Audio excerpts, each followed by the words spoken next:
ఎన్నికల్లో ప్రచారం చివరి దశకు చేరుకుంది. మరో 4 రోజుల్లో ఎన్నికల ప్రచారం ముగియనుంది. ఇప్పటి వరకు ఈ ఎన్నికల్లో ప్రచారం ఏ విధంగా చేశారు, ఓటర్లను తమ పోలింగ్కు తీసుకొచ్చి తమకే ఓటేసే విధంగా ప్రచారం ఏ విధంగా కొనసాగిందో బీఆర్ఎస్ అభ్యర్థి ఎమ్మెల్యే సంజయ్ కుమార్ను అడిగి తెలుసుకుందాం. ఏ విధంగా జరుగుతుంది ఈ ప్రచారం ఏంటి? జగిత్యాల సిటీ కేబుల్ ప్రేక్షకులందరికీ యాజమాన్యానికి నా నమస్కారం. ఇప్పటి వరకు కూడా మీరు ఇది 3వ మీటింగ్ మీరు నా వెంట ఉన్నారు. 2 చిన్న పల్లెలు, కుర్మపల్లె, శ్రీరామ్ నగర్, అక్కడ కూడా మహిళలు, పెద్దలు, యువత, ఆ 2 గ్రామాల్లో. ఈరోజు సింగారాపేట గ్రామంలో దాదాపు ఊరంతా ఇక్కడే ఉన్నట్టున్నది. 90% ప్రజల్లో స్పందన చూసినారు. ఏదైతే పేదవాళ్లకు మన సంక్షేమ పథకాలు, అదేవిధంగా రైతులకు అభివృద్ధి పథకాలు అందుతున్నాయి కాబట్టి ప్రజలు మీ వన్నంటే ఉంటామని చెప్పి ఇక్కడ ఉండడం జరిగింది. మరి ఈ సందర్భంలో వాళ్ళందరికీ కూడా ఒక భరోసా ఇస్తూ ఉన్నాం. ఇంకా పేదింట్లో ఏదైతే అవసరం ఉంటాయో పెన్షన్లు అవన్నీ కూడా పెంచుతామని చెప్పి, ఒక గృహలక్ష్మి ఇండ్లది మాత్రమే ఆగిపోయింది. దాంట్లో కూడా చాలా క్లారిటీతో ఉంటున్నారు ప్రజలు.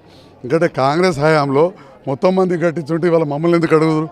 అప్పుడు కట్టియలేదు కాబట్టి ఇల్లు లేని వాళ్ళు. సో ఈ ప్రభుత్వమే రైతు బంధు ఇచ్చింది, పేదింట్లో పెళ్ళిళ్ళకి ఇచ్చింది, దాదాపు ఈ గ్రామంలో 210 మందికి బీడీ పెన్షన్లు ఇస్తుంది. కాబట్టి ఇండ్లు కూడా కట్టిస్తారని నమ్మకం ఉన్నది. ఖచ్చితంగా ఘన విజయం సాధిస్తాం. మొన్న 4 రోజుల క్రితం కవిత పర్యటన చేసినప్పుడు మీరు అభివృద్ధిపై చర్చకు సిద్ధమా అని చెప్పి జీవన్ రెడ్డిని సవాల్ చేశారు. ప్రతి సవాల్గా జీవన్ రెడ్డి కేవలం డివైడర్లే అభివృద్ధి చేశారు, గతంలో చేసిన అభివృద్ధికి ఈ అభివృద్ధికి చర్చ ప్రతి సవాల్గా నేను కూడా విసురుతున్నా, మీరు సిద్ధమా అని చెప్పేసి అడిగారు. చూడండి, వాళ్ళు ఒక డివైడర్లు అన్నారు. వారు రైతు బజార్ ఓపెన్ చేసింది, వారు గెలవకపోతే నేనేం చేయాలి? మన టవర్కాడ మార్కెట్, చెలిగల్ మార్కెట్, బీట్ బజార్ మార్కెట్, దాంతోపాటుగా పార్కులు, అదేవిధంగా కొత్త బస్ స్టాండ్ పునరుద్ధరణ, అద్భుతమైన ఆసుపత్రి. అసలు అద్భుతమైన ఆసుపత్రి అక్కడ అద్దన్న వారికి మాట్లాడే నైతిక హక్కు ఉందా అని నేను అడుగుతున్నా. అలా బ్రహ్మాండంగా మీ జీవిత చరిత్రలో పాత బస్ స్టాండ్లో పాడుబడ్డ దవాఖాన తయారు చేసారు. అంతకు 5 అంతల దవాఖాన అద్భుతంగా నిర్మిస్తుంటే ఇంకా చర్చేది. మీ కాలంలో ఎన్ని ఇండ్లు ఇచ్చారో చెప్పలేని వారు ఇవాళ నేను 4520 ఇండ్లు డబల్ బెడ్రూమ్ ఇల్లు కట్టించిన అని చెప్పి 300 కోట్లతో అని చెప్తే మీరు ఎన్ని ఇల్లు కట్టించారో ఒకసారి చెప్పాలి. ఎన్ని పడకల ఆసుపత్రి కట్టించి చెప్పాలి. మీరు 10 ఏళ్లలో ఎన్ని రోడ్లు వేసి చెప్పాలి. నేను ఇవాళ చెప్తున్నా 350 కోట్ల రూపాయలు జగిత్యాల్లో పెన్షన్లు, కళ్యాణ లక్ష్మి పంచడం. వాళ్ళు చెప్పాలి ఎన్ని కోట్లు ఇవ్వచ్చు. అవి కాకుండా ఎక్కడిదో కరీంనగర్లో చెప్పి ఇంకేదో చెప్పి మాట్లాడితే దానికి నేనేం చెప్తా? ఎక్కడ చర్చ? వారు ఎక్కడ చెప్పారు? నేను లెక్కలతో సహా చెప్తా ఉన్నా. పార్కులకు ఎంత పెట్టినాం, ఆఖరకు పుట్టినవాడు గిట్టక తప్పదు. శ్మశాన వాటికలు కూడా ఎంత బ్రహ్మాండంగా చేసి చెప్పినాం.